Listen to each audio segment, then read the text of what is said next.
tu Espíritu hablando a tu iglesia, transformando los corazones. Y si hay gente que no te conoce, Padre, incluso salvándolos por tu gracia, Señor, en esta mañana. Úsalo, Señor, te lo pido en el nombre de Jesús. Amén. Amén.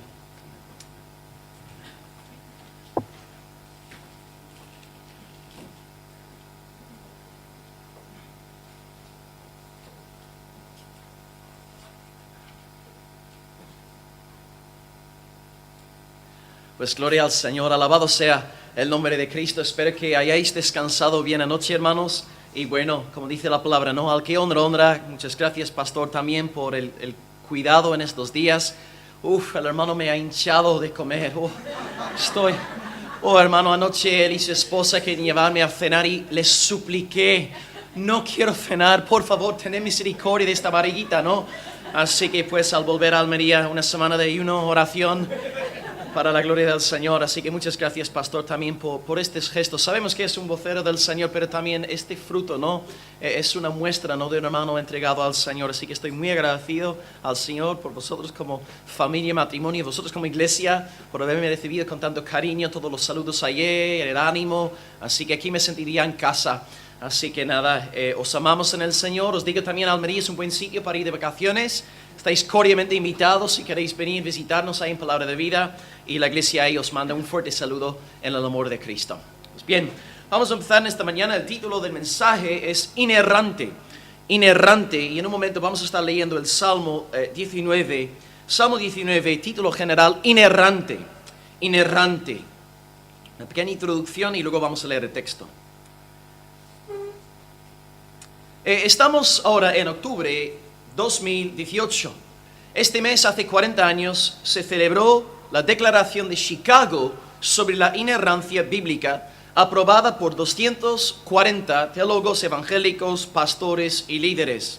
La declaración, que se puede descargar online gratis, consiste en 19 afirmaciones y negaciones. Y la declaración se hizo necesaria porque en el mundo americano, en el mundo evangélico, había una ola dentro de la iglesia que estaba atacando la plena autoridad de la palabra de Dios. Así que lo que aquellos hermanos hicieron hace 40 años fue levantar la voz a nivel nacional e internacional, defendiendo la plena autoridad de la palabra de Dios. Tradicionalmente aquí en España, el enemigo del pueblo evangélico ha sido el catolicismo romano. Durante mucho tiempo, bajo Franco, no permitían que los evangélicos nos reuniéramos públicamente. Hoy, tristemente, después de la transición a la democracia y luego el salto a la edad digital a partir del nuevo milenio, nuestro mayor enemigo como evangélicos ahora está surgiendo desde adentro del campo evangélico. Y estamos viendo una ola de falsos predicadores y falsos maestros que están poniendo en tela de juicio la plena autoridad de la palabra de Dios. Y lo están haciendo desde púlpitos evangélicos y púlpitos protestantes. Hemos visto varias denominaciones ya apostándose de la doctrina de las Escrituras, y hay otra denominación ahora mismo que en los próximos 5 o 10 años va a dividirse por completo sobre este asunto de la plena autoridad de la palabra de Dios. Yo nunca pensé que tendría que subir a un púlpito evangélico para defender la inerrancia de las Escrituras, pero se nos está haciendo necesario. Y os digo, hermanos, que en la próxima década esta va a ser la lucha que nosotros tenemos que librar en el nombre de Dios. A lo mejor lo que os voy a enseñar hoy lo tenéis muy bien currado, pero si no lo tenéis claro, quiero daros hoy herramientas en el nombre del Dios de la palabra para que podáis ser una iglesia bíblica, no haciendo caso a las voces diabólicas que se van levantando en nuestros días. Vamos pues a abrir la Biblia en Salmo capítulo 19 con este título general de Inerrante. Y estoy leyendo del versículo 1 y voy a leer pues todo el Salmo. Y estoy leyendo de la Reina Valera 60, la versión inspirada directamente del cielo. Ya sabes, para ir al cielo hay que ser justificado por la fe y poseer un ejemplar de la Reina Valera 60, ¿no? Por la Reina Valera entrarás en el reino de los cielos. Salmo 19, versículo 1 dice: Los cielos cuentan la gloria de Dios, el firmamento anuncia la obra de sus manos. Un día emite palabra otro día, y una noche otra noche declara sabiduría. No hay lenguaje ni palabras, ni es oída su voz. Por toda la tierra salió su voz, y hasta el extremo del mundo sus palabras. En ellos puso tabernáculo para el sol, Y este, como esposo que sale de su tálamo, se alegra cual gigante para correr el camino de un extremo de los cielos, de su salida y su curso hasta el término de ellos, y no hay nada que se esconde de su calor.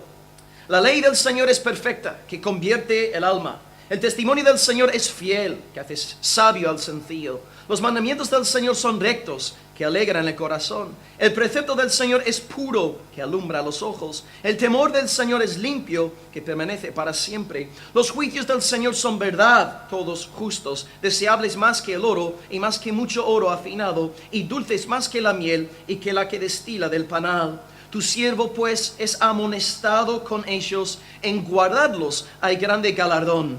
¿Quién podrá entender sus propios errores? Líbrame de los que me son ocultos. Preserva también a tu siervo de las soberbias, que no se enseñoreen de mí. Entonces seré íntegro y estaré limpio de gran rebelión. Sean gratos los dichos de mi boca y la meditación de mi corazón delante de ti, oh Señor, roca mía y redentor mío.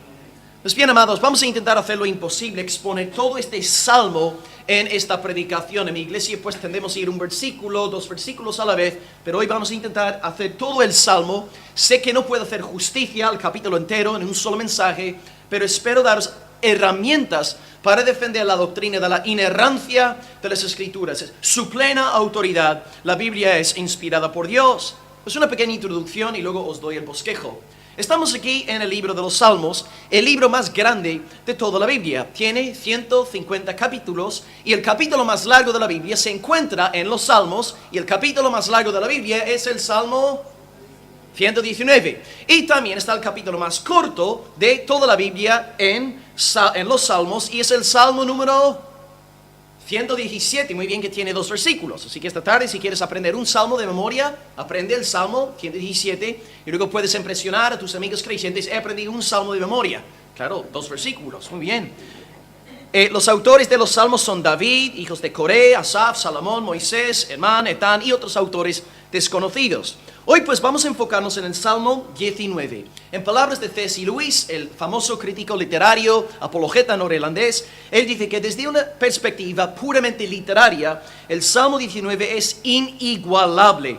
Empieza con la gloria de Dios en la creación y luego la gloria de Dios por medios de su palabra que hemos leído pues hoy. Para ser entonces una iglesia fuerte en nuestra generación, ante los ataques que se van a aproximar en los próximos años aquí en el mundo evangélico en España, necesitamos como iglesias tener una bibliología fuerte, una bibliología sana, sobre todo los predicadores de la palabra de Dios. Si estás en una iglesia donde están poniendo en tela de juicio la autoridad de la palabra, salid huyendo de aquella congregación. Así que lo que vamos a hacer hoy es basar nuestra predicación en el Salmo 19 para que nos quede bien claro de qué se trata una bibliología cristiana. Y voy a dividir el mensaje en los siguientes 3 puntos por los que estáis tomando apuntes en esta mañana. Punto número 1, revelación general, versículos 1 al 6. Punto número 1, revelación general del versículo 1 al 6. Punto número 2, revelación especial del 7 al 11. Primero, revelación general del 1 al 6. Punto número 2, revelación especial del 7 al 11. Y número 3, nuestra respuesta a dicha revelación. Nuestra respuesta, acabando con versículos 12 al 14. Repito rápidamente. 1, revelación general del 1 al 6. Número 2, revelación especial del 7 al 11. Y punto número 3, nuestra respuesta a dicha revelación del 12 al 14. Pues vamos a empezar entonces con el primer punto en esta mañana. Revelación general. Revelación general, versículos 1 al 6. Bien, revelación general. Hay que empezar entonces con una definición. ¿Qué es la revelación general? Aquí tenéis una cita de un teólogo llamado Wayne Grudem. Dice lo siguiente: la revelación general es el conocimiento de la existencia de Dios, su carácter, su ley moral, que viene mediante la creación a toda la humanidad. Clave.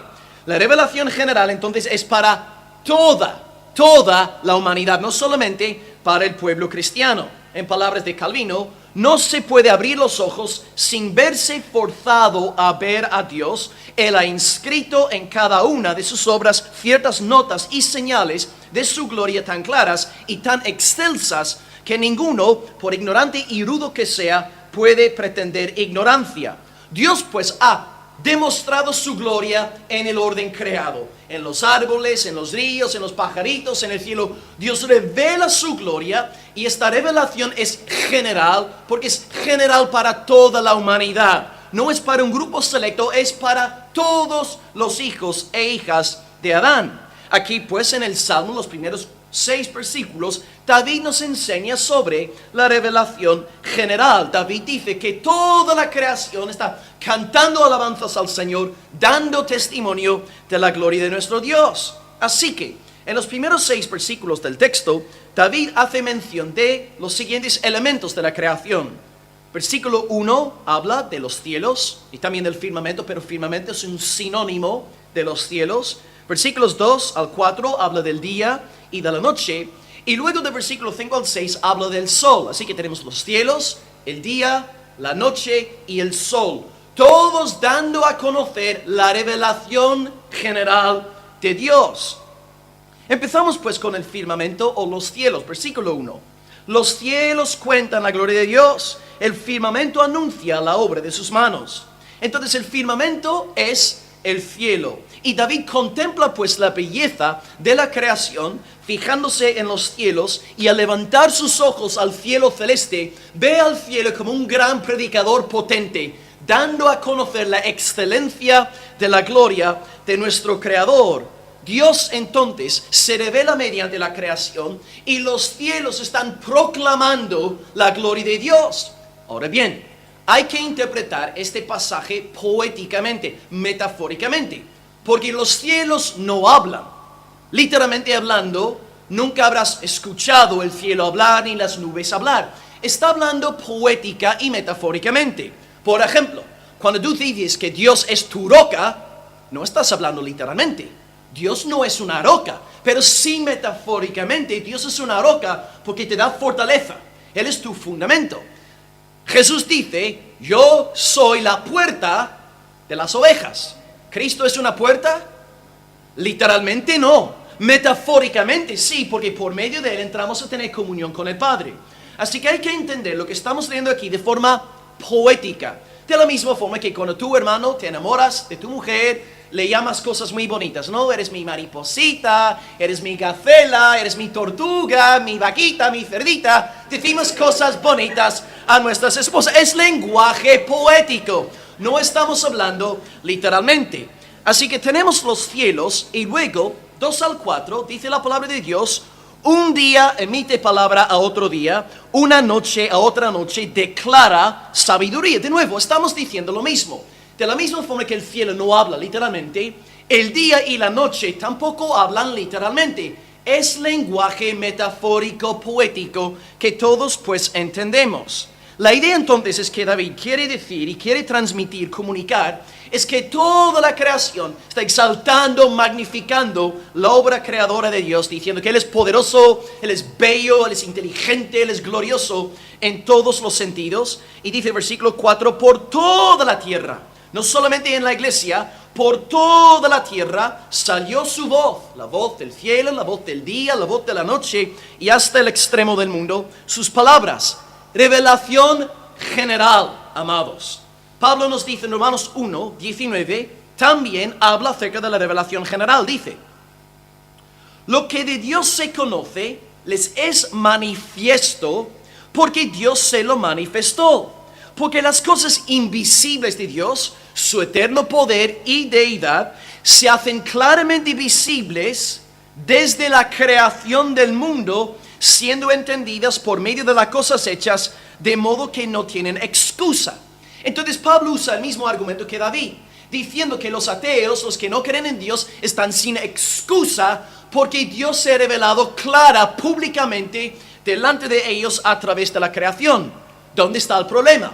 Pablo nos contesta en Romanos 1, 18, ellos detienen con injusticia la verdad.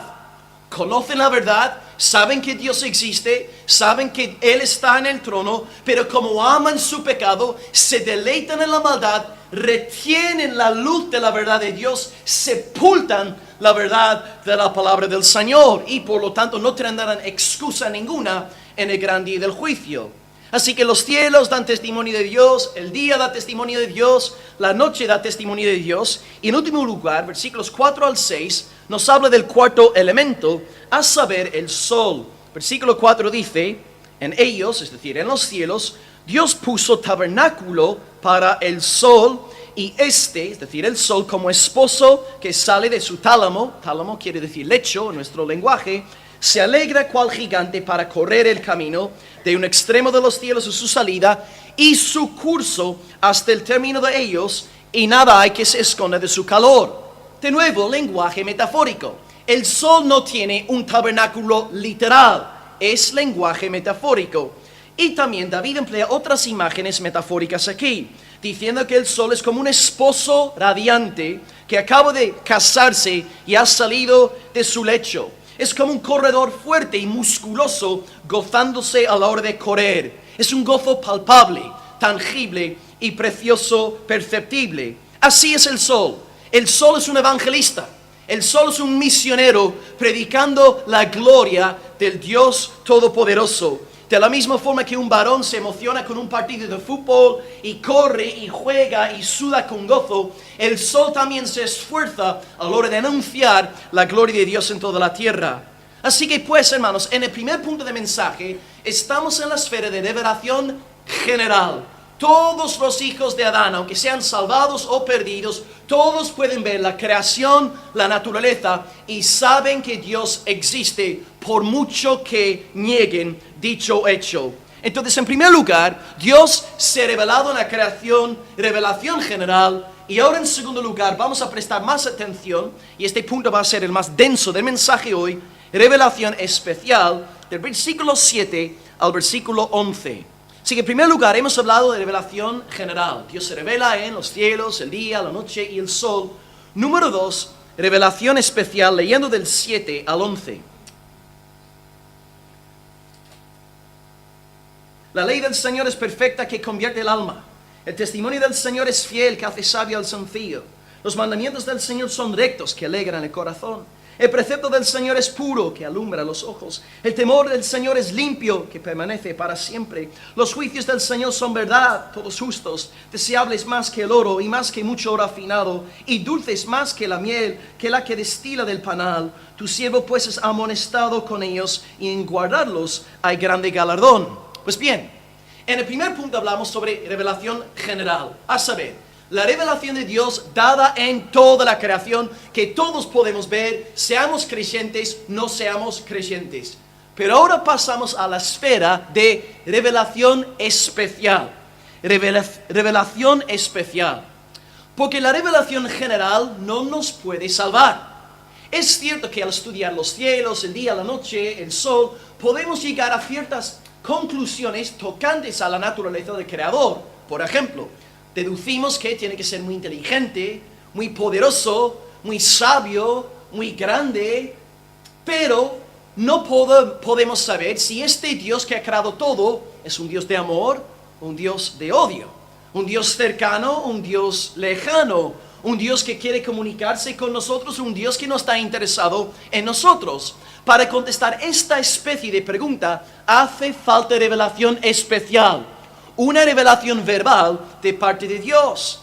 La revelación especial no es general porque no es dada a conocer a todos. Hay muchas personas que se han muerto sin haber oído el Evangelio, sin haber recibido un ejemplar de la Biblia. Hasta nuestros días hay más de 2.000 millones de personas en el planeta que jamás han oído el nombre de Jesús de Nazaret.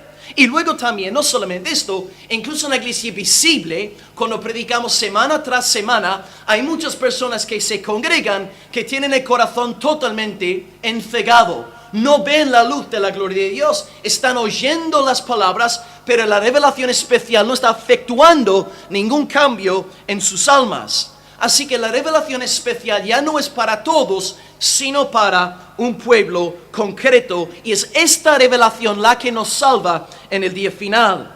Es bastante fácil dividir esta segunda sección del Salmo en 5 bloques, porque David nos da 5 títulos de la palabra de Dios. Versículo 7, la ley del Señor. También en versículo 7, el testimonio del Señor. Versículo 8, mandamientos del Señor. Versículo 8 de nuevo, preceptos del Señor. Y versículo 9, juicios del Señor. Sirven como sinónimos para aludir a la palabra escrita de Dios, la revelación especial verbal que Él da a conocer a su pueblo. Lo que tenemos que hacer entonces con estos 5 títulos es ver lo mucho que un hombre de Dios ama las Escrituras. Porque después de David recalcar los títulos diferentes de la palabra, él nos habla de 5 actividades de la palabra y luego una lista hermosa de adjetivos que describen la palabra del Señor.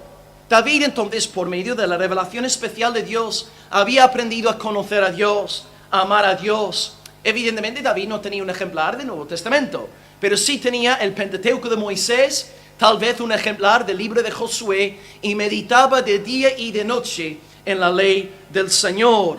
Así que si nosotros, amados, en esta mañana queremos llevar una vida cristiana fructífera, saludable, sana, hay que ser expertos en la palabra, estudiar la palabra, leer la palabra, sumergirnos en la palabra, memorizar la palabra. Hay que andar en la palabra de Dios día y noche.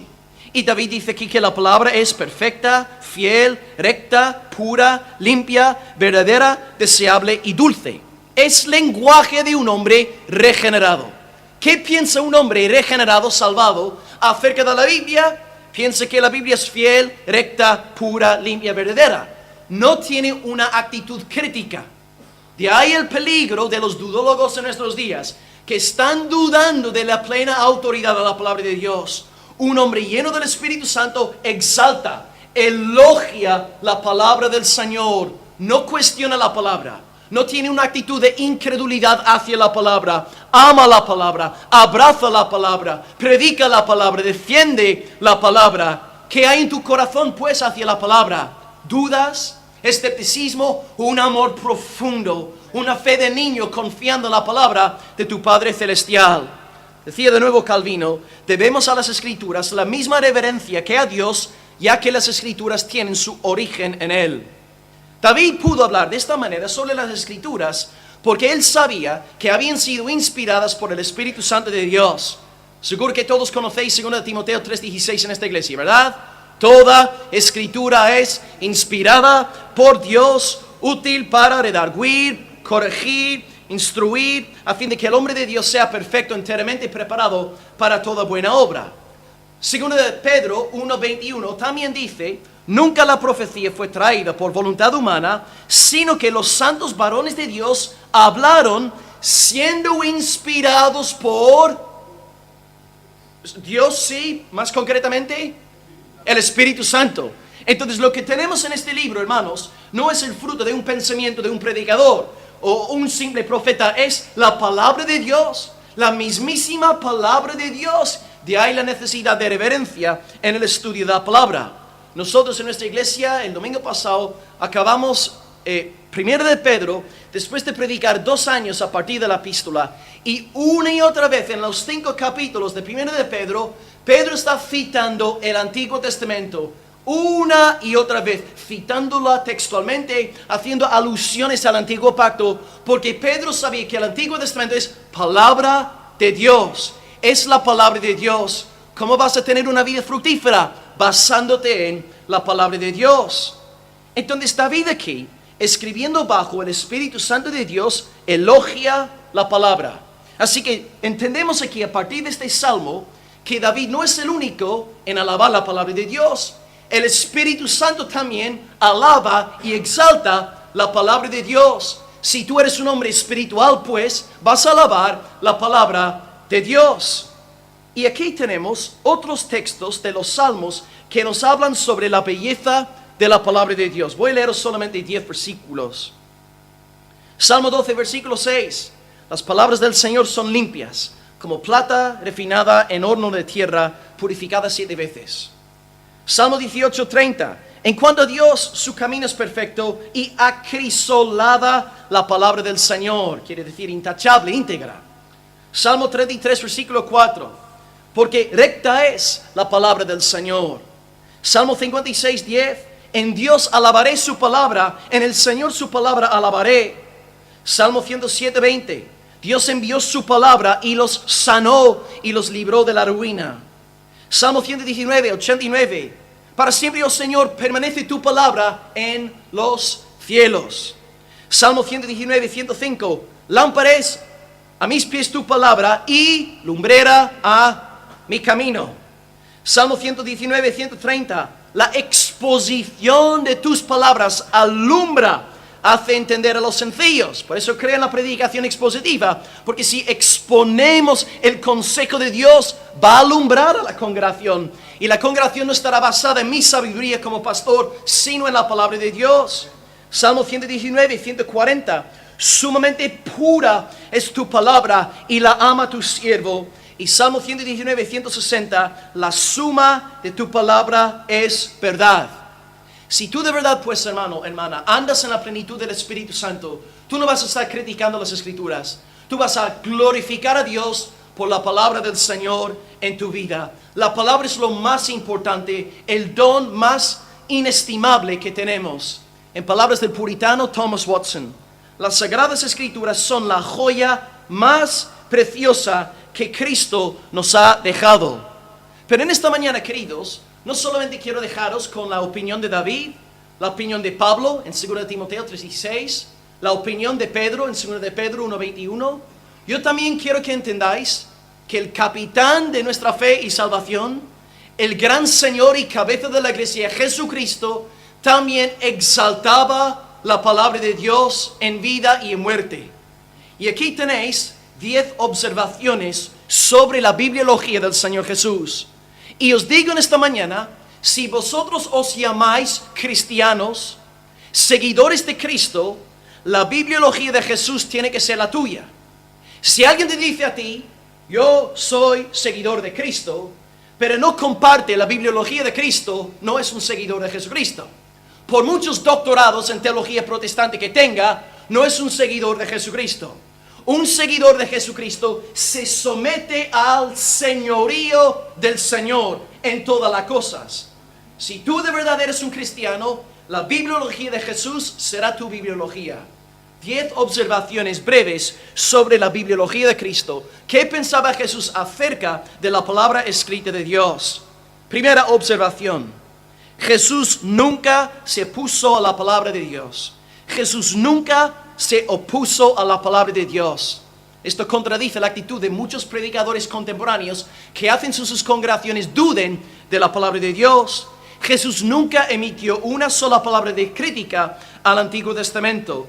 E incluso en el Sermón del Monte, cuando repitió la frase, oísteis que fue dicho, mas yo os digo, él aclaró que de ninguna manera estaba anulando la autoridad del Antiguo Testamento. Porque dice en el mismo sermón, en Mateo 5:17, no penséis que he venido para abrogar la ley o los profetas, no he venido para abrogar, sino para cumplir. Cristo estaba cumpliendo la ley y en el Sermón del Monte estaba revelando el verdadero propósito de la ley de Moisés, donde la gente se había quedado con el mandato externo. Cristo quería ir al corazón, no estaba desacreditando las Escrituras. Número 2, observación 2. Jesús nunca corrigió la perspectiva de los fariseos en cuanto a la inspiración bíblica. Jesús nunca corrigió la perspectiva de los fariseos en cuanto a la inspiración bíblica. Es cierto que Jesús se metió con los fariseos, con los saduceos, porque ellos eran los teólogos liberales de sus días, que no creían en la revelación de Dios, no creían en nada milagroso, pero los fariseos sí creían en ángeles, en demonios, en la vida después de la muerte, en la resurrección. Ellos sí creían en lo sobrenatural y ellos sí creían que todo el Antiguo Testamento fue inspirado por el Espíritu Santo de Dios. Jesús criticó a los fariseos por sus interpretaciones del Antiguo Testamento, pero nunca criticó a los fariseos por su bibliología, porque ellos creen que todas las Escrituras habían sido inspiradas por Dios. Si Jesús hubiera estado en desacuerdo con ellos, lo hubiera seguramente dicho, como en el caso de los saduceos. Número 3, Jesús se sometió 100% a las Escrituras. Un ejemplo, nada más salir de ser bautizado por Juan, ayuna, como yo voy a hacer la semana que viene, 40 días y 40 noches en el desierto y aparece Satanás. 3 tentaciones. Convierte estas piedras en pan échate del pináculo del templo, y si tú postrado me adorares, todo esto te daré. ¿Cómo contesta Cristo al diablo 3 veces? Sí, Señor. Saca la escopeta del Espíritu Santo. Escrito está, pum. Escrito está, pum. Escrito está, pum. Cristo 100% sometido a la palabra de Dios. Y tú te llamas seguidor de Cristo, haciendo que yo dude de la palabra de Dios. No puedes ser un seguidor de Cristo si siembras dudas y confusión tocante a la palabra. Observación 4. Jesús proclamó que todas las escrituras se cumplirían. Jesús proclamó que todas las escrituras se cumplirían. Jesús estaba convencido de que la palabra era inspirada por Dios. Dice en Juan 10:35, la escritura no puede ser quebrantada. Diga lo que diga el teólogo, diga lo que diga el dirigente del movimiento evangélico, Cristo dice, la escritura no puede ser quebrantada. Y si Jesús dice que la escritura no puede ser quebrantada, ¿sabes lo que esto quiere decir en nuestros términos, hermanos? Que la escritura no puede ser quebrantada. Es la verdad de Dios, es palabra de Dios, la verdad de Dios. Y Jesús también dice, Mateo 5:18, hasta que pasen el cielo y la tierra, ni una jota, ni una tilde de esta ley pasará, hasta que todo se haya cumplido. La palabra jota en griego corresponde al vocablo hebreo yod. Yod es la letra más chiquitita en el alfabeto hebreo. No es solamente una letra, es una especie de coma que se pone encima de una palabra. Se estima que hay 66,000 yods en el Antiguo Testamento. Según Cristo, cada yod importa. Cristo no podría haber afirmado su fe en la inerrancia de las Escrituras de forma más contundente. Hasta los yods, los 66,000 comas que tenemos en el Antiguo Testamento se van a cumplir sí o sí, porque lo dice el Señor de la Iglesia. Fue inspirada la palabra por el Espíritu de Dios. Ahora bien, voy a pedir a un hermano, por favor, que me lea en voz alta Génesis 2:24 para esta quinta observación. Jesús dijo, quinta observación, Jesús dijo que hasta las partes humanas de la Biblia eran divinas. Si alguien, por favor, podría buscar Génesis 2:24 y leerlo porfis en voz alta. Génesis 2, versículo 24. Por tanto, dejará el hombre a su padre y a su madre, y se unirá a su mujer, y serán una sola carne. Bien, ahí está escribiendo el cronista de Génesis. El autor de Génesis aquí está hablando. No es una palabra verbal de parte de Dios. Pero ahora os voy a leer un texto paralelo en Mateo 19:5, donde Jesús cita el pasaje que el hermano nos ha leído. Dice Jesús en Mateo 9, versículo 5, prestad atención. Jesús dice, ¿no habéis leído que el que los hizo al principio, varón y hembra, los hizo, y dijo, es decir, Dios dijo, por esto el hombre dejará padre y madre, se unirá a su mujer y los dos serán una sola carne? Ahora bien, en Génesis 2:24, Dios no está hablando literalmente. Es el cronista el que escribe estas palabras. Pero puesto que Cristo creía que todas las escrituras habían sido inspiradas por Dios, este pasaje humano, Jesús dice que fue Dios el que lo dijo. ¿Por qué? Porque toda la palabra es inspirada por Dios. No solamente las partes donde Dios se dirige al profeta Jeremías diciéndole, escribe esta profecía y yo te hablaré. Todas las partes de la Biblia han sido inspiradas por el Señor. Hasta las partes humanas de la Biblia son inspiradas por el Espíritu Santo de Dios. Observación número 6. Jesús se dedicó a la enseñanza de la palabra de Dios. Jesús se dedicó a la enseñanza de la palabra. Jesús era antes que nada un maestro de las Escrituras. Cuando se levanta a predicar su primer sermón en la sinagoga, abre el rollo de Isaías y empieza a predicar a partir de Isaías 61, del versículo 1 al 2, diciéndoles, hoy se ha cumplido esta escritura delante de vosotros. Mateo 9:35 dice, Jesús recorría todas las ciudades y aldeas, enseñando en las sinagogas de ellos. El Salvador creía en la necesidad de enseñanza, de doctrina bíblica, y si nosotros vamos a ser seguidores de Cristo, hace falta doctrina, Hace falta predicación bíblica para la gloria de Dios. Observación 7. Jesús sanó con el fin de que la palabra se cumpliese. Jesús sanó con el fin de que la palabra de Dios se cumpliese. Mateo 9:35 dice que Jesús iba sanando toda enfermedad y toda dolencia en el pueblo. Ahora bien, ¿por qué Jesús se dedica tan incansablemente al ministerio de la sanidad, a la liberación? Pues Mateo nos da la respuesta en Mateo 8:16-17 diciendo: cuando llegó la noche, trajeron a Jesús muchos endemoniados, y con la palabra echó fuera los demonios y sanó a todos los enfermos, para que se cumpliese lo dicho por el profeta Isaías cuando dijo: Él mismo tomó nuestras enfermedades y llevó nuestras dolencias. Es decir, cuando Jesús estaba desempeñando su ministerio de sanidad y de señales, lo hacía para que la palabra de Dios se cumpliese. Estaba siempre subordinado a la enseñanza de la palabra. Una señal de salud espiritual es cuando los hermanos vienen a la iglesia apasionados por la palabra. Tristemente en nuestros días la gente está más interesado en el tiempo del altar después de la predicación y están esperando un gran momento para recibir un soplo del ungido del Señor o que alguien le tire la chaqueta encima, y están esperando todo esto en vez de centrarse en la predicación de la palabra de Dios. Una persona que no viene a la iglesia por amor a la palabra, la predicación de la palabra, está en enfermedad espiritual.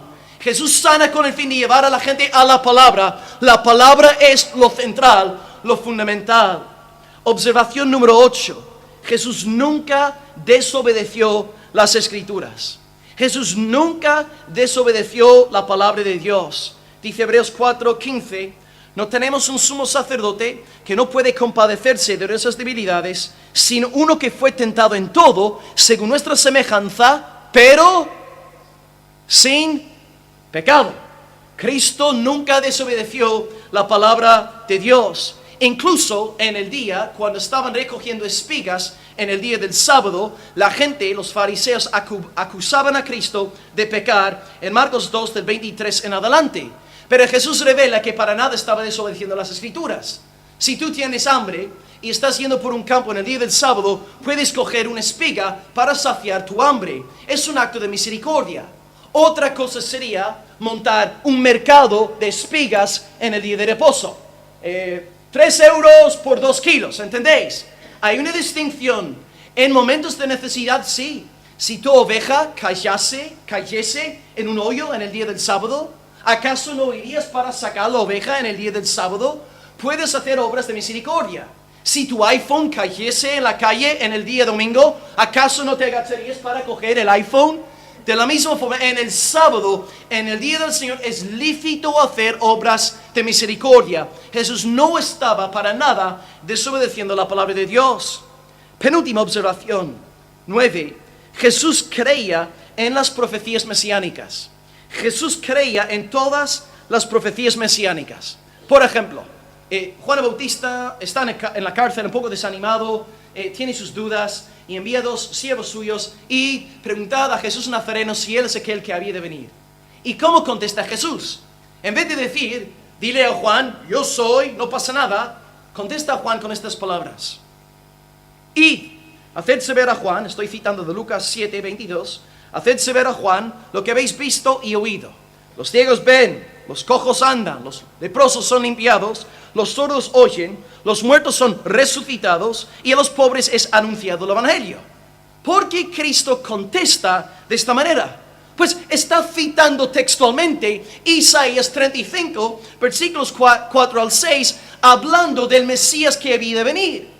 Y ya que Juan el Bautista era un experto en la teología del Antiguo Testamento, cuando Jesús contesta de esta forma, Juan entiende perfectamente lo que Jesús está diciendo. Yo soy el cumplimiento de las Escrituras. Yo soy el Mesías profetizado, porque todas las profecías cristológicas se están cumpliendo en mí. Jesús incluso delante del sumo sacerdote, cuando le preguntan, oye, dinos abiertamente, ¿eres tú el Cristo, el Hijo del bendito? Y él dice, yo soy. Nunca digas esto en un contexto judío. Yo soy. Y ciertamente veréis al Hijo del Hombre sentado a la diestra de Dios, viniendo con las nubes del cielo. ¿Por qué contesta de esta manera? Pues yo soy alude a Éxodo 3, versículo 14, cuando Dios dice a Moisés, diréis a los israelitas, yo soy, os ha enviado. Cristo está diciendo, yo soy Dios, yo soy el Hijo eterno de Dios. Y luego dice, veréis al Hijo del Hombre viniendo con el poder de Dios en las nubes de gloria. Está citando Daniel 7, del 13 al 14, otra profecía mesiánica que todos en el Sanedrín entendían perfectamente. Jesús pues creía en el cumplimiento de todas las profecías mesiánicas. Y por esta razón, cuando está colgado en la cruz, ¿qué salmo empieza a recitar? El 22. Porque es un salmo mesiánico, un salmo cristológico, y Jesús en la cruz está diciendo, yo soy el cumplimiento del salmo 22. Y finalmente, observación número 10. Hasta la muerte y la resurrección de Cristo obedecen las Escrituras. Hasta la muerte y la resurrección de Cristo obedecen las Escrituras. Antes de la pasión, amados, lee los evangelios sinópticos. ¿Cuántas veces profetizó Cristo acerca de su muerte, diciendo que es necesario que se cumpla en mí todo lo que está escrito? Y luego, después de resucitar poderosamente al tercer día, dice la palabra de Dios en Lucas 24, 44, diciendo, estas son las palabras que os hablé, estando yo con vosotros, que era necesario que se cumpliese todo lo que está escrito de mí en la ley y los profetas y en los salmos. Entonces Jesús les abrió el entendimiento para que comprendiesen las Escrituras y les dijo, así está escrito, así fue necesario que Cristo padeciese y resucitase de los muertos al tercer día. A saber, Cristo muere con el fin de que las Escrituras se cumplan. Y tú me vas a decir a mí que eres un discípulo de Jesucristo, pasando de las Escrituras, dudando de las Escrituras. Lo siento mucho, no puede ser así. Y Jesús no solamente muere con el fin de cumplir las Escrituras, resucita al tercer día con el fin de cumplir las Sagradas Escrituras. Un cristiano tiene la misma bibliología que el Señor Jesucristo. Así que, amados, ¿cómo está vuestro corazón en cuanto a la palabra de Dios? ¿Amáis la palabra? ¿Creéis la palabra? ¿Es tesoro para vosotros? ¿Estáis entregados al estudio, obediencia a la palabra de Dios? Sed discípulos de Cristo. Atesorad la palabra de Dios en vuestros corazones. Y podréis decir las palabras aquí de David, que la palabra es perfecta, fiel, recta, limpia, verdadera, deseable y dulce. El mismo Cristo exaltó la autoridad de la palabra. Entonces, si viniese aquí un predicador un día al púlpito negando la autoridad de la palabra de Dios, ¿qué tenéis que hacer con aquel predicador? Sí, Señor, sacar las piedras y acabar con él y apagar la cámara antes de lanzar las piedras, si no todos vais a la cárcel. Así que tenemos 5 títulos de la palabra de Dios aquí en el Salmo. Hemos visto la bibliología de David, de Pedro, de Pablo y del Señor Jesucristo. Y los 5 títulos aquí en el Salmo 19 son hermosos. El primer título es glorioso. Versículo 7 dice, la ley del Señor es perfecta, que convierte el alma. Oh, hermano, qué consuelo me da como predicador este versículo. La ley del Señor es perfecta, que convierte el alma. Yo soy predicador. Y hace años, cuando iba predicando ahí por México, por España, por Irlanda, yo pensaba en cierto sentido que el éxito del mensaje dependía de mi elocuencia, de mi carisma, de mis dones, de mi fuego. Pero no, hermanos. El éxito, el avance del evangelio depende del poder de la palabra de Dios. Descansamos en la palabra del Señor. Dios coloca a Ezequiel en el valle de huesos secos y muertos. Ezequiel no puede dar vida. No puede hacer nada por mucho que salte y grite y baile. ¿Qué tiene que hacer Ezequiel? Predicar la palabra. Y Dios se encarga de dar nueva vida a los huesos secos. Por lo tanto, vosotros que vais a ser predicadores en el futuro, ¿qué tenéis que hacer? Predicar la palabra a tiempo, fuera de tiempo. Aunque todos te aplauden y todos te odien, predicad la palabra sin cesar. En palabras de Charles Spurgeon, él dice, en este momento, yo creo firmemente que si Dios así lo quisiera, Todas las almas en esta iglesia se convertirían en este mismo instante. Si Dios se complaciera en enviar la fuerza arrolladora de su Espíritu Santo, ni aun el corazón más duro será capaz de resistirlo. El soplo del Espíritu está en las manos del Todopoderoso y Él nos llama a predicar. Predica, predica, predica, porque la ley de Dios es perfecta que convierte el alma. La palabra es la que convierte. Y luego, según la lista de títulos, además de la conversión, tenemos aquí títulos y actividades relacionadas con la vida de santificación. Además de convertir el alma, en primer lugar, las otras 4 actividades son las siguientes. La palabra hace sabio, la palabra alumbra, la palabra amonesta y la palabra alegra. Así que la palabra hace sabio, alumbra, amonesta y alegra. En primer lugar, la palabra nos hace sabio porque nos enseña doctrina. Nos enseña lo que tenemos que creer tocantes a las cosas de Dios que vimos ayer. Trinidad, inspiración de las Escrituras, doble naturaleza de Jesucristo, salvación por gracia a través de la fe, salvación eterna para los salvados, condenación eterna para los impíos. La palabra nos hace sabios porque nos enseña lo que tenemos que creer. Y no solamente es una sabiduría intelectual, sino también práctica. La palabra te enseña cómo tienes que vivir. Por ejemplo, hoy en día, ¿no? El tema de la pureza sexual. La palabra nos enseña sobre la pureza sexual. Un hombre de Dios guarda su pureza sexual para su mujer. Y una mujer de Dios guarda su pureza sexual para su marido. La palabra nos hace sabio para que no andemos en los caminos de los impíos. Así que la palabra nos hace sabios y nos alumbra porque nos enseña teología y ética. Las dos cosas. Y por esta razón en la iglesia es importante tener una confesión de fe y un pacto de miembros. Confesión de fe, que es lo que creemos, pacto de miembros, nuestro comportamiento. Y en tercer lugar, dice, hacer sabio, alumbra y amonesta. Amonesta. Si tú, por ejemplo, estás andando en pecado, la palabra de Dios es aplicada a tu corazón por el Espíritu Santo, por un hermano, por el pastor, para reprenderte, para corregirte para la gloria de Dios. Y un verdadero cristiano está abierto a reprensión, a corrección. El sabio ama al que lo corrige, pero el necio detesta la corrección. Y tú sabrás si eres una oveja, una cabra del Señor, bueno, una oveja de Cristo, una cabra del diablo, según tu actitud hacia la corrección. Si el pastor se acerca a ti corrigiéndote, y tú te sometes y le das gracias al pastor y un besito, gracias pastor por haberme amonestado, señal de que eres una oveja de Dios. Pero si el pastor se acerca, un hermano o una hermana se acerca para corregirte y reacciones enfadado, molesto, mosqueado, tal vez seas una cabra. Las cabras no quieren ser corregidas. Y muchas veces en las iglesias, el momento que procuras corregirle a alguien, se levanta de la iglesia y se larga. Señal tal vez de que no sea una oveja de Cristo. ¿Cómo está tu corazón en cuanto a la corrección? ¿Puede la gente corregirte? ¿Haces caso a los que te instruyen en el camino de Dios o detestas a los que te instruyen? Señal de regeneración es cuando amas a los que te instruyen. Así que la palabra nos hace sabio y nos alumbra porque nos enseña doctrina y ética. La palabra nos amonesta porque nos corrige cuando estamos andando mal. Y en cuarto lugar, la palabra nos alegra el corazón, nos alegra el alma. Dice el versículo 11, la palabra alegra el corazón y en guardar los juicios del Señor hay grande galardón. Primero entonces, hermanos, si tú eres regenerado, yo sé que estás disfrutando de la predicación porque la palabra de Dios alegra tu alma.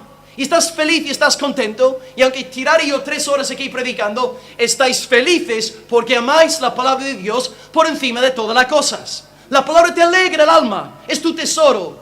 Y fijaros lo que dice aquí Dios. En guardar la palabra hay grande galardón. Entonces, fijaros en Dios, la bondad del Señor. Dios te da revelación general. No tiene por qué revelarse en la creación, pero he querido hacerlo. Y Dios tampoco tiene que darte revelación especial. No tiene que darte su palabra, pero aún así lo ha hecho. Gloria a Dios. Pero Dios no solamente te ha dado revelación general y revelación especial, Él te ha dado una promesa. Que si tú andas en esta palabra, yo te voy a recompensar grandemente. Y Él dice aquí que la palabra es como la miel y la palabra es como oro.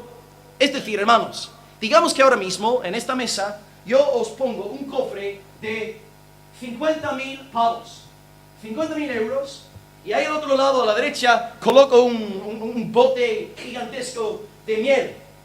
Y yo os estoy dando dinero y miel. Y os digo, hermanos, gastad todo el dinero, comed toda la miel, y si lo hacéis, os voy a recompensar.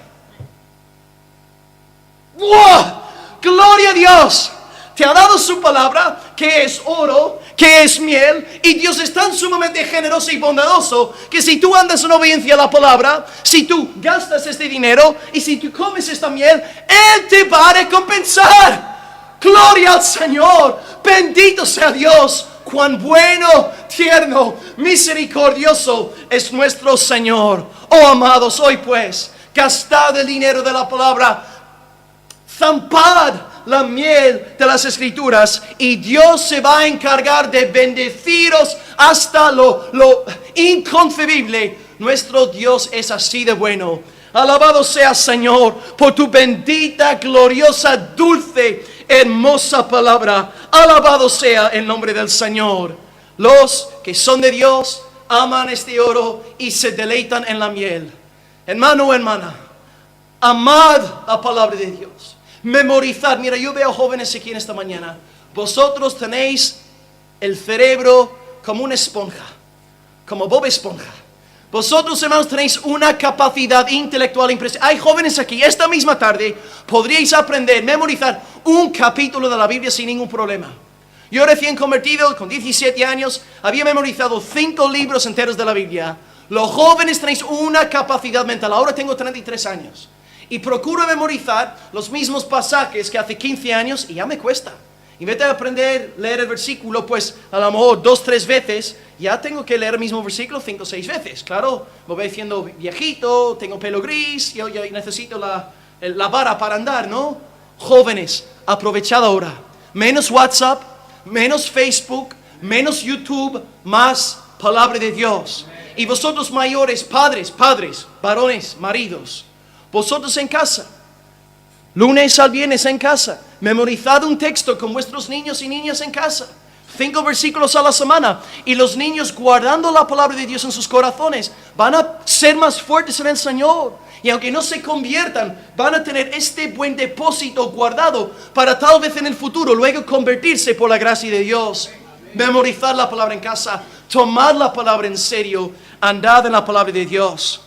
Y finalmente, el tercer punto para acabar, pues en esta mañana, nuestra respuesta a dicha revelación. En primer lugar, hablamos de la revelación general, el cielo, día, noche, sol. Luego hemos visto 5 títulos y 5 actividades de la palabra de Dios que acabamos de comentar.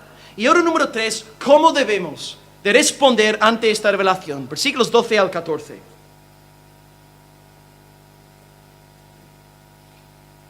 Leyendo del 12 dice: ¿quién podrá entender sus propios errores? Líbrame de los que me son ocultos. Preserva también a tu siervo de los soberbios, que no se enseñoreen de mí. Entonces seré íntegro y estaré limpio de gran rebelión. Sean gratos los dichos de mi boca y la meditación de mi corazón delante de ti, oh Señor, roca mía y redentor mío. 3 subpuntos para acabar este tercer punto. 3 peticiones aquí en este salmo. 1. Preservación, liberación, mejor dicho, del pecado oculto. Versículo 12. Liberación del pecado oculto. Petición 2, versículo 13. Preservación del orgullo. Preservación del orgullo, la soberbia. Petición número 3, una vida llena de gratitud. Versículo 14. Así que 1, liberación del pecado oculto. 2, preservación del orgullo. 3, una vida llena de gratitud al Señor. Y vamos a ver que en estas 3 peticiones, la respuesta es la palabra, la palabra, la palabra. Petición número 1. Liberación del pecado oculto. ¿Cómo puedes tú, según el versículo 12, ser librado de tus errores? ¿Cómo? Por la palabra de Dios, que te amonesta, que te reprende, que te instruye en el camino en el cual has de andar. Entonces la respuesta a la primera petición, líbrame de mis pecados ocultos, la respuesta es ánclate en la palabra de Dios. Anda en la palabra y serás librado del pecado oculto. Un versículo muy famoso en este contexto, Salmo 119, versículo 9. ¿Con qué limpiará el joven su camino? Con guardar tu palabra. ¿Cómo podemos ser librados del pecado oculto? Guardando la palabra del Señor. La palabra produce un efecto santificador en la iglesia. Por esta razón es tan importante la predicación bíblica. Porque cuando vienen lobos, cuando vienen cabras, cuando viene gente enferma queriendo paralizar la obra de la iglesia, la palabra de Dios funciona como si fuese un spray de estos higiénicos que van limpiando la atmósfera. No quiere decir que no haya gente problemática, pero la predicación bíblica en el poder del Espíritu Santo va santificando la iglesia. Y es mucho más difícil que prosperen los impíos en una iglesia bíblica que en una iglesia no bíblica. Predicar pues la palabra, someteos a la palabra, y la palabra hará un efecto maravilloso en vuestras vidas y también en vuestras congregaciones. Oremos pues para que vivamos delante de la palabra. Petición número 2, versículo 13, preservación del orgullo. Preservación del orgullo. Dice versículo 13, presérvame, Señor, preserva a tu siervo de la soberbia, que no se enseñoree de mí, entonces seré íntegro y estaré limpio de gran rebelión. ¿Cómo podemos librarnos de ser unos orgullosos, flipados, creídos, prepotentes, altivos, sometiéndonos a la palabra? Lo que el pastor nos dijo en esta mañana, entendiendo que delante de la palabra no somos nada. Somos gusanos, somos polvo de la tierra. Por lo tanto no creemos en la predicación que se centra en nuestro ego, en nuestra autoestima. Tú eres un campeón, sueña cosas grandes. Tú eres una máquina, eres el profeta de Dios para nuestros días. No, predicamos en humildad, con el espíritu quebrantado y contrito. Y como dice Isaías 66:2, un texto amado, miraré, dice el Señor, a aquel que es pobre y humilde de espíritu y que tiembla a mi palabra. Humildad ante la palabra. El momento que dejamos de someternos a la palabra, nos convertimos en filósofos humanistas y creamos una teología basada en nuestros caprichos, creando un ídolo no digno del nombre del Dios de la Biblia. Jeremías 8:9 dice, he aquí aborrecieron la palabra de Dios. ¿Qué sabiduría tienen? Ninguna. Aplicación de nuevo pensando en el futuro del movimiento evangélico en España. Viene un hombre con sus 3 doctorados en teología protestante, poniendo en tela de juicio la palabra de Dios. Dios dice, ha rechazado la palabra, ¿qué sabiduría tiene? La sabiduría no está en estudiar una facultad de teología muy distinguida. La sabiduría no está en tener doctorados. No está en tener un gran auditorio. La sabiduría está en la palabra de Dios. Someterte a la palabra, abrazar la palabra, amar la palabra, obedecer la palabra. Si tú andas en obediencia a la palabra, eres un hombre sabio, aunque nunca hayas estudiado en la universidad. Delante de Dios, los sabios tiemblan ante la palabra de Dios. Quiero que entiendas, pues, hermano, que el diablo no va a venir aquí a Hospitalet vestido de, no sé, con cuernos, con su colita, con música de fondo. Satanás vendrá a Barcelona con sus títulos, con el respaldo del mundo evangélico, jactando de sus logros, y luego hará que dudéis de la palabra, estando ya dentro de nosotros. Temblad ante la palabra, sed humildes y no vais a ser llevados por doquier por cualquier viento de doctrina. Orad mucho por vuestros pastores, hermanos. Orad mucho por Juan Manuel, orad mucho por Marcos. Nosotros también estamos bajo mucho ataque como predicadores de la palabra de Dios. Si decidiéramos predicar otra cosa que no fuese la palabra, seguramente las multitudes nos estarían alabando. Pero por ser voceros bíblicos recibimos muchos ataques. Orad mucho por los ancianos y pastores en esta congregación. Y finalmente número 3, petición 3, versículo 14. Sean gratos los dichos de mi boca y la meditación de mi corazón delante de ti, oh Señor, roca mía y redentor mío. De nuevo, ¿cómo podemos ver el cumplimiento de esta palabra en nuestras vidas? Pues mediante la palabra. ¿Cómo puedo yo tener una boca? ¿Cómo puedo yo tener dichos que sean del agrado del Señor? Pues una boca repleta de la palabra de Dios. Dice la palabra, cantando entre vosotros, ¿no? Con salmos, himnos y cánticos espirituales. Una boca llena de la palabra de Dios es un gozo para el corazón de nuestro Padre Celestial. Charles Spurgeon, no sé si aquí conocéis a John Bunyan, ¿os suena? Tal vez el libro del Progreso del Peregrino. Sí, pues Juan Bunyan era un puritano. Y este hombre memorizó grandes bloques, grandes capítulos, párrafos de la Biblia. Y este hombre estaba tan lleno de la Biblia, incluso Progreso del Peregrino es Biblia de principio a fin. Charles Spurgeon, una vez predicando, aludió a John Bunyan y decía que John Bunyan no tenía sangre sino biblina.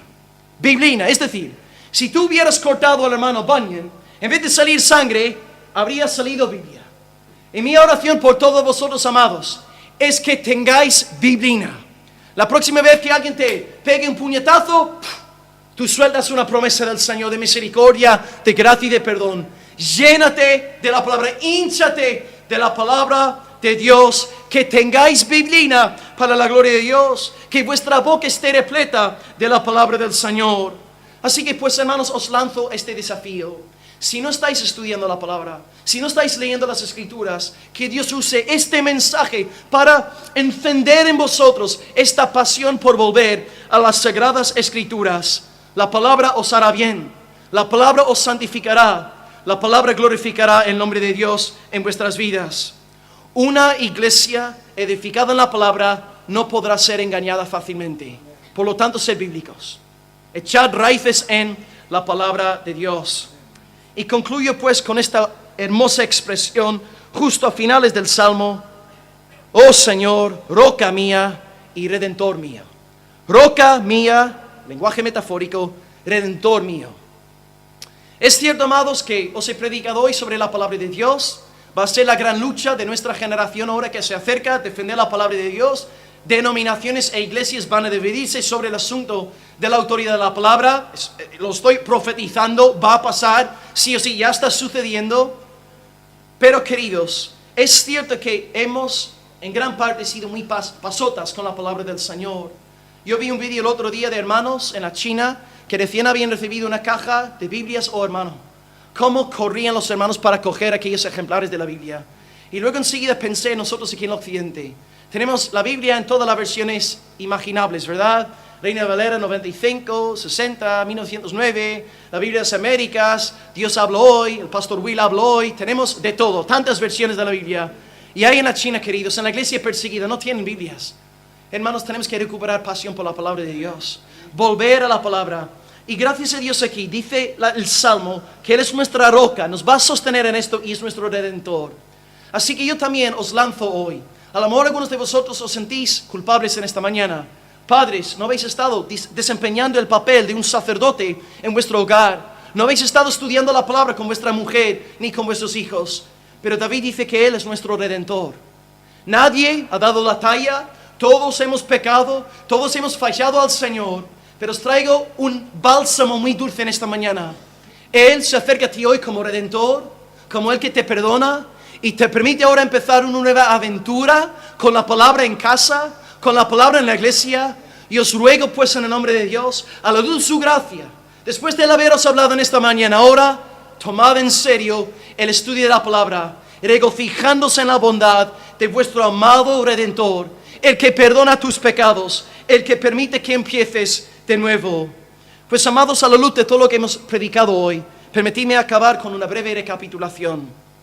1, hablamos de revelación general, 4 elementos: el cielo, el día, la noche, el sol. Todos dando a conocer la gloria de Dios de forma metafórica. Y esta revelación es general porque es dada a conocer a todo el mundo, no solamente un grupo selecto. En segundo lugar, hablamos sobre la revelación especial para un grupo selecto, un pueblo concreto, el pueblo de Dios. Y es esta revelación especial la que nos salva.